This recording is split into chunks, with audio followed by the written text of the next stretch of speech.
Margaret Chen had built her life in that house on Maple Drive for 43 years.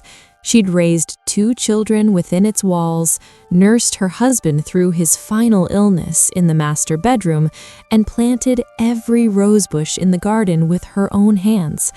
The house wasn't just property, it was the physical manifestation of her entire adult life, every memory compressed into 2,000 square feet of craftsman-style architecture in suburban Portland.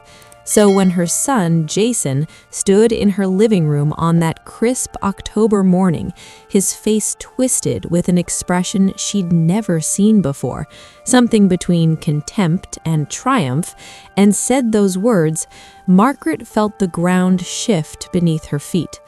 "Mom, pack your bags. You're moving out today. You just have 1 hour left." Margaret set down her coffee mug with deliberate care, the ceramic making a soft click against the glass table. She was 67 years old, silver-haired and thin, but her spine was steel. "Excuse me?" Jason's wife, Brittany, stood behind him in the doorway, her arms crossed over her designer blouse, her lips pressed into a thin line. She was 32. Blonde, and had the kind of beauty that required constant maintenance and significant financial investment. Margaret had never warmed to her, but she tried for Jason's sake. "You heard me," Jason said, pulling a folded document from his jacket pocket. "This house is mine now. Has been for 6 months, actually. Dad left it to me in the will, remember? You've just been living here rent-free, and frankly, Brittany and I are tired of waiting for you to make other arrangements." Margaret's heart hammered against her ribs. "Your father left you the house with the understanding that I would live here for the rest of my life. That was the agreement. That was always the agreement." "Agreements change," Brittany interjected, her voice sharp. "We've been more than patient, Margaret, but we need this house. We're starting a family, and we can't do that in our condo. You have that whole big place to yourself when you could easily move into one of those nice senior communities." "Senior communities," Margaret repeated, her voice flat. "They're actually really nice, Mom," Jason said, and there was almost a pleading note in his voice now, as if he wanted her to make this easy. "They have activities, social events, transportation. You'd probably be happier there anyway. This house is too much for you to maintain alone." Margaret looked at her son, her firstborn, the baby she'd rocked through countless sleepless nights, the boy she'd taught to read, the young man she'd sent to college with money scraped together from extra shifts at the library where she'd worked for 30 years. She saw very little of that boy now. "Jason," she said quietly, "your father and I talked about this extensively before he passed. The house was put in your name for tax purposes, but the understanding was clear. I would live here as long as I wanted. He made you promise." Jason's jaw tightened. Dad made a lot of promises. Things change. "Look, I'm trying to be reasonable here. I'm giving you an hour to pack what you need. We'll store the rest of your stuff, and you can go stay with Diane until you figure things out." Diane, Margaret's daughter, lived in Seattle with her wife and 2 adopted children in a tiny 3-bedroom house that was already bursting at the seams. The last thing Diane needed was her mother showing up on her doorstep indefinitely. "No," Margaret said simply. Jason blinked. "What?" "No, I'm not leaving. This is my home. I'm not going anywhere." Brittany stepped forward, her face flushing. "Margaret, we're trying to do this nicely, but we have legal rights. Jason owns this house. We can have you removed." "Then you'll have to do that," Margaret said, meeting her daughter-in-law's eyes with a steady gaze. "But I'm not packing my bags, and I'm not walking out of here voluntarily. If you want me gone, you're going to have to force me out." The hour came and went. Margaret sat in her reading chair by the window, a cup of tea cooling on the side table, and didn't move. Jason and Brittany left, muttering about lawyers and eviction notices. Margaret watched them go, then picked up her phone and called her daughter. "Diane," she said when her daughter answered, "I need you to recommend a good attorney." 3 days later, Margaret sat across from Patricia Nguyen in a modest office overlooking downtown Portland. Patricia was in her mid-40s, with intelligent eyes and a reputation for being absolutely ruthless when defending her clients. She had listened to Margaret's story without interruption, taking occasional notes. "Here's the situation," Patricia said, leaning back in her chair. "Your husband's will does leave the house to Jason. There's no codicil or trust arrangement that explicitly grants you lifetime residency. However, you have been living there continuously since your husband's death 6 months ago, which could give you certain rights as a tenant. More importantly, we can argue equitable interest based on the circumstances and your husband's verbal promises." "What are my chances?" Margaret asked. "Here's what concerns me more. Even if you win the right to stay, the house still belongs to Jason. He could make your life miserable. He could claim you're damaging his property. It could turn into years of litigation and stress." Margaret's shoulders sagged slightly. "So I should just leave?"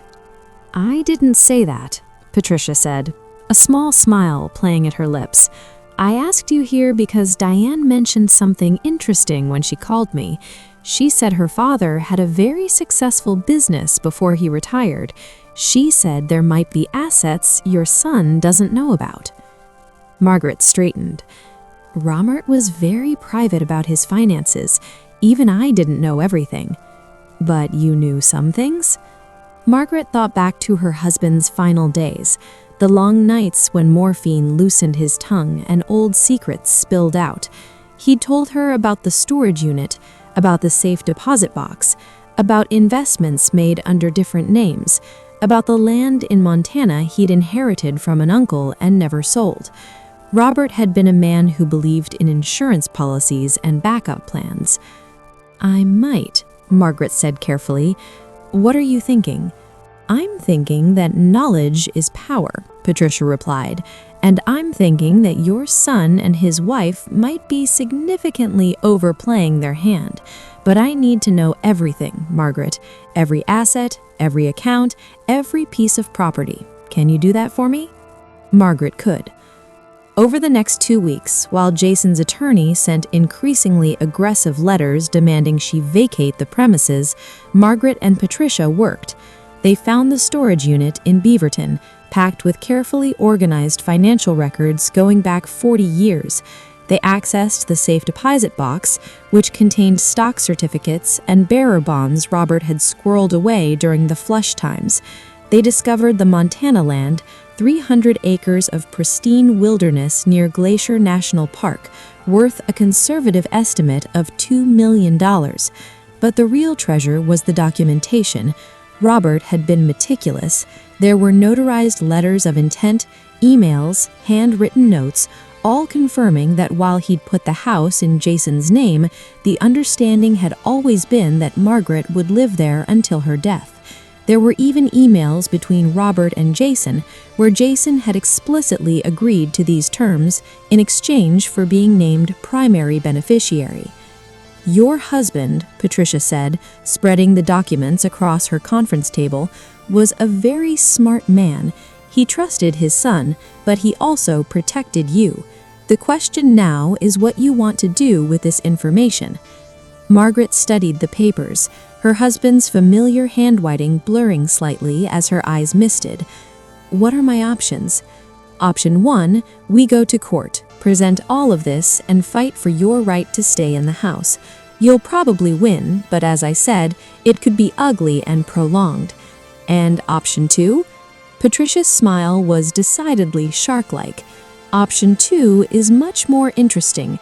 See, your son thinks he's entitled to everything. the house, the respect, the deference, but he doesn't actually know what everything consists of. The Montana land alone is worth more than the house. There are other assets too. Robert was very clever about diversification. When you add it all up, your son got the house, but you, as surviving spouse, are entitled to a substantial portion of your husband's estate. Margaret was beginning to understand. How substantial? Conservatively, about $4 million that your son has no idea exists. Your husband set things up so that these assets would pass to you automatically through various mechanisms: joint ownership, transfer on death designations, that sort of thing. It's all perfectly legal. The will covers the house and some other property, but the bulk of your husband's wealth was arranged to bypass probate entirely. So you could let your son have his house, Patricia finished. You could walk away, take your $4 million, and build whatever life you want. Or, she paused meaningfully, or we could negotiate. Jason wants you out because he and Brittany want the house. Fine, but that house needs work. You've mentioned the roof needs replacing, the foundation has issues, the whole place needs updating. That's expensive. Meanwhile, you're sitting on assets that could be leveraged. We could offer Jason a deal. You'll move out voluntarily, and in exchange, he signs over certain other properties or assets to you. We position it as you being reasonable, facilitating his desire for the house, in exchange for fair compensation. Margaret considered this.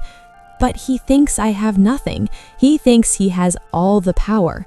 Exactly, which makes the negotiation very interesting. We don't show our cards all at once. We let him think he's winning right up until he realizes he never understood the game he was playing. Over the next month, Margaret executed Patricia's strategy with precision. She continued living in the house, ignoring Jason's increasingly furious calls and visits. His attorney filed for eviction, and Patricia filed counter motions, burying the case in procedural delays. All the while, Margaret was quietly transferring assets, organizing her finances, and planning her next move. The turning point came in early December. Jason and Brittany showed up at the house with a sheriff's deputy and a court order allowing them to inspect the property for damage. Margaret let them in gracefully, offered them coffee, and watched as they walked through rooms they clearly already considered their own, Brittany pointing out where she wanted to knock down walls, and Jason calculating renovation costs aloud. When they were done, Margaret invited them to sit down in the living room. "I've been thinking about what you said," she began, her voice tired and defeated. "You're right, this house is too much for me. And I don't want to fight with you, Jason. You're my son. Family is more important than property." She watched hope and triumph flash across their faces. "I'll move out, but I need some help. I don't have much money. Your father and I lived modestly, and most of our savings went to his medical bills. I'll need some help with a down payment for something smaller, something I can manage." "Of course, Mom," Jason said, relief evident in his voice. "We can definitely help with that. How much are we talking?" "Well, I've been looking at condos. There's a nice one-bedroom in Beaverton for about $300,000. If you could help with the down payment, say $60,000, I could swing the mortgage with my Social Security and my pension from the library." Jason and Brittany exchanged glances. $60,000 was nothing compared to the value of the house, which was worth at least $800,000 in the current market. "We can do that," Brittany said quickly. "Definitely." "There's one other thing," Margaret said, pulling out a document Patricia had prepared. "Your father owned some land in Montana. It's just wilderness, nothing developed, probably not worth much.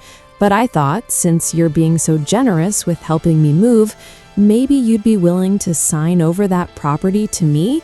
It would make me feel like I still had something of your father's legacy."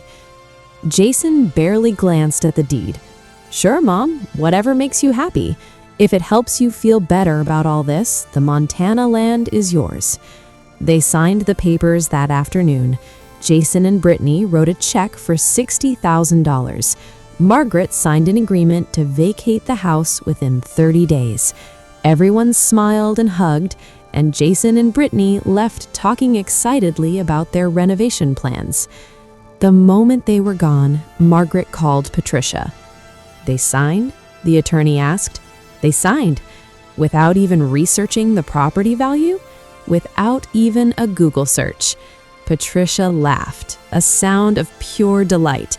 "Then congratulations, Margaret. You just traded a house that needs $100,000 in repairs for $3 million in Montana wilderness land.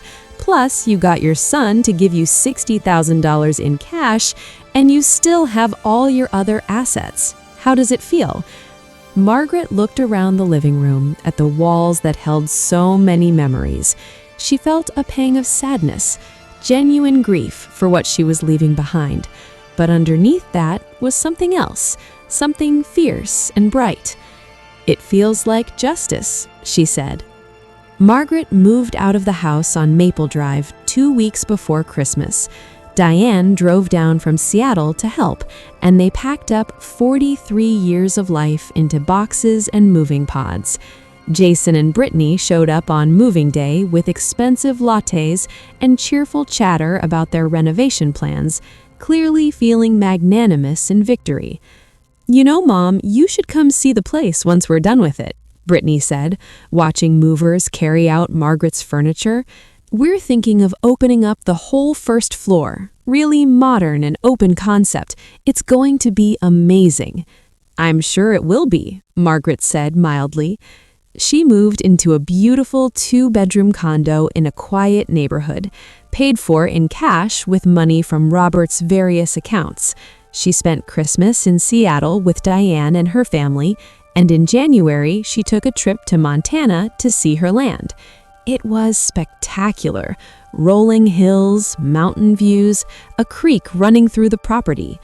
A developer had contacted her within days of the deed transfer becoming public record, offering $3 million for the land. Margaret turned him down. She might sell eventually, but not yet. For now, she liked knowing it was there, her secret safety net, her husband's final gift to her. Jason and Brittany, meanwhile, moved into the house on Maple Drive in February. The renovation costs quickly spiraled. The foundation issues were worse than expected. The electrical system needed complete replacement. The roof didn't just need repairs, it needed to be entirely rebuilt. By April, they'd sunk $200,000 into the house and were nowhere near done.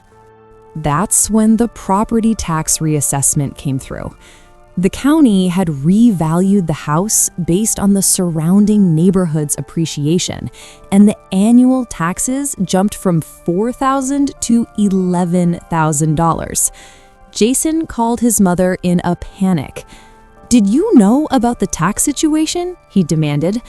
"Your father always handled the finances," Margaret said truthfully. "I'm sure it's all in the records he kept." The records that were now in storage, inaccessible to Jason because they'd been mixed in with Margaret's personal belongings, and she'd seen no reason to sort through everything for him. In May, Brittany got pregnant. In June, Jason got laid off from his tech job. By July, they were drowning in debt and facing the reality that they couldn't afford the house they'd fought so hard to claim. That's when Jason discovered the truth about the Montana land. A friend mentioned seeing a land listing for property near Glacier National Park that looked identical to the description of the worthless wilderness Jason had signed over to his mother. Out of curiosity, Jason did what he should have done months earlier. He researched the property. The current market value was $3.2 million. Jason sat in his car in the driveway of the house that was costing him everything and felt the world tilt. He called his mother's number with shaking hands. "Mom," he said when she answered, "we need to talk about the Montana property." "What about it?" Margaret asked pleasantly. "It's worth millions. You knew that. You knew that when you asked me to sign it over." There was a long pause. When Margaret spoke again, her voice was different, clearer, stronger, with an edge of steel he'd never heard before. "Yes, Jason, I knew. You lied to me. You manipulated me. No, son, I asked you for a piece of land your father owned. You gave it to me without bothering to check what it was worth. That's not manipulation. That's you being careless and arrogant, so certain you'd already gotten everything of value that you didn't bother to do your due diligence." "But let me finish," Margaret said, and the command in her voice stopped him cold. "You came into my home, the home I built with your father over 4 decades, and you told me I had 1 hour to pack my bags and leave. You didn't ask about my plans or my feelings. You didn't care that you were throwing your mother out onto the street. You were cruel, Jason. You and Brittany, both. You treated me like an inconvenience, like a squatter in my own life. Mom, Your father left you that house, yes, but he left it to you with strings attached, with expectations about how you'd care for me. You broke those promises the moment you thought you could get away with it. So you'll forgive me if I don't feel particularly guilty about accepting a piece of property you literally couldn't be bothered to Google before signing away." Jason's throat was tight. "But about family? What about loyalty?" Margaret laughed, but it wasn't a bitter sound. It was almost sad. "That's right, Jason. Family and loyalty are important. That's why this hurts so much, Jason. That's why I'm disappointed. Not because of the house or the money. I don't need your house. I never did. I'm disappointed because I raised you better than this. I thought I raised you to value people over property, to honor your commitments, to treat your family with respect." "I'm sorry," Jason said, and he was surprised to find he meant it. "I know you are. Now, but you weren't sorry when you gave me 1 hour to upend my entire life. You weren't sorry when you stood in my living room looking at me with contempt. You were only sorry when you realized your actions had consequences." "Is there any way to fix this?" Jason asked quietly. Margaret considered. Outside her condo window, spring flowers bloomed in carefully tended beds. She'd planted them herself, creating new beauty in a new place. The Montana land sat in her portfolio, a safety net she'd never need to use. She had more money than she knew what to do with, and more importantly, she had her dignity and her self-respect. "Fix it how?" she asked. "The land. Could there be some arrangement?" "No," Margaret said firmly. "The land is mine, legally and ethically. You gave it to me. But Jason, I want you to understand something. This was never about punishing you. This was about refusing to be punished by you. There's a difference." "I don't understand." "I know, but maybe someday you will. Here's what I'll do. I'll help you with the house taxes this year. Not because you deserve it, but because you're my son, and I don't want to see you lose everything. I'll give you $50,000, interest-free loan, to be paid back when you can. That should get you through the immediate crisis." "Mom, thank you. I'm not finished. In exchange, I want you to go to counseling, you and Brittany both, because whatever led you to treat me the way you did, that's poison in your marriage and in your life. You need to address it. And I want you to think about the kind of father you're going to be to this baby Brittany's carrying. Think about what values you want to pass on." Jason was quiet for a long moment. "Okay," he finally said. "We'll do that." "Good. And Jason, I love you. I always will. But respect is earned, and you have a lot of work to do to earn mine back." Margaret hung up the phone and sat in the sunlight streaming through her window. The condo was smaller than the house on Maple Drive, but it was hers, bought with her own money from assets her husband had carefully protected for her. She'd made new friends in the building, joined a book club, started taking art classes at the community college. Diane called later that evening. "So," her daughter asked, "did Jason call about the land?" "He did." And I taught him a lesson his father and I apparently failed to teach him when he was young, that actions have consequences, that people aren't pawns to be moved around, and that underestimating someone, especially your own mother, is a costly mistake." Diane laughed. "I imagine it was educational," Margaret said dryly. "Are you happy, Mom? Really happy? Because if you're not, if this doesn't feel right, we can—" "I'm happy," Margaret interrupted. "I'm not living in the past anymore, literally or figuratively. I loved that house, and I loved the life your father and I built there. But that chapter is over. This is a new chapter, and it's mine to write however I want." "What are you going to do with all that money? The Montana land, the other investments?" Margaret smiled. "I'm thinking about funding scholarships at the library. Maybe doing some traveling. Your father always wanted to see New Zealand.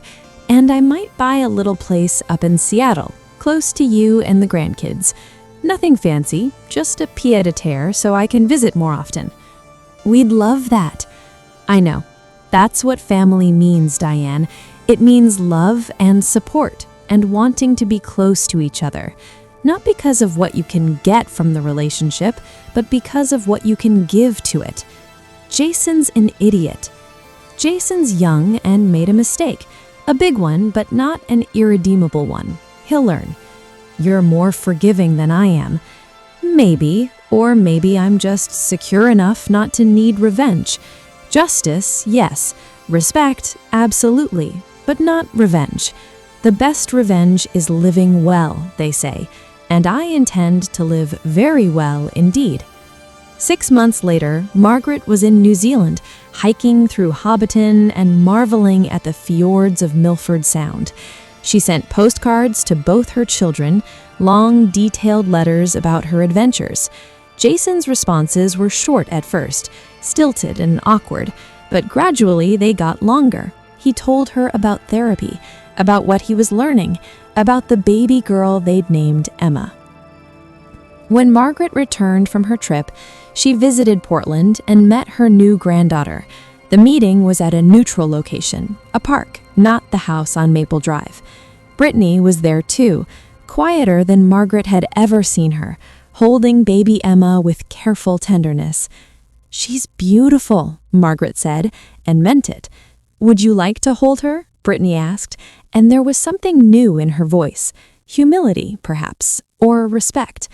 Margaret took her granddaughter in her arms and looked into tiny eyes that reminded her of Robert's.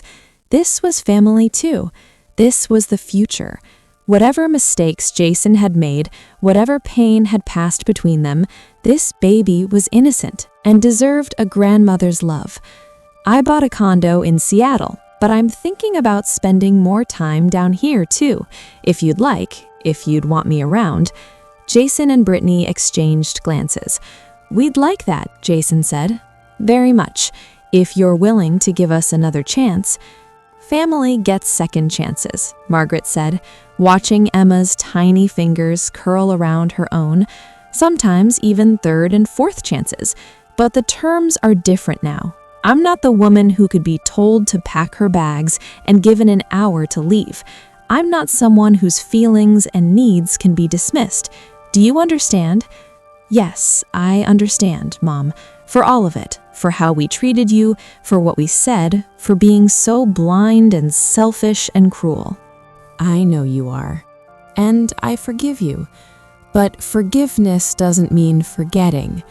It means moving forward with clearer vision and firmer boundaries." "Can you tell me something?" Brittany asked suddenly. "When Jason told you to leave, when we were being so awful, did you know about the Montana land then?" Margaret smiled. "I knew about a lot of things. Your father was a very thorough man." "And you never said anything. You just let us think we'd won." "I let you reveal who you were when you thought you had all the power," Margaret corrected gently.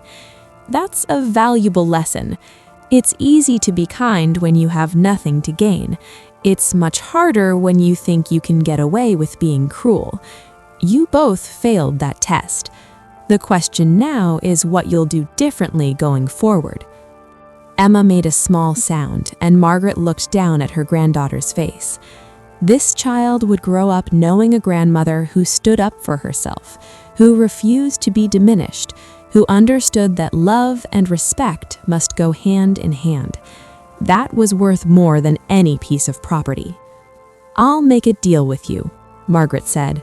"I'll be present in Emma's life. I'll be the grandmother she deserves. But I need you both to be people I can respect, people I can trust, people who understand that family isn't about ownership or control. It's about love, yes, but also about honor." "We can do that," Jason said. "We want to do that."